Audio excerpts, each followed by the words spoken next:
Update. After I posted my review on this item here, the problem is the base.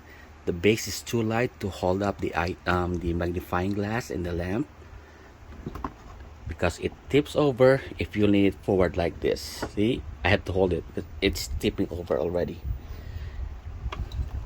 So after I posted that comment, HITTI or HITTI, I'm sorry if I mispronounce it, emailed me and asked me how they can do like a better service and offered me a replacement, and they did. So they sent me this upgrade lamp, and when I opened the box and saw the base, and I said to myself like, oh, that would work because this feels a lot heavier and wider. So yes, as you can see, it's like this is already like leaning forward, but it's not tipping forward. So it's great.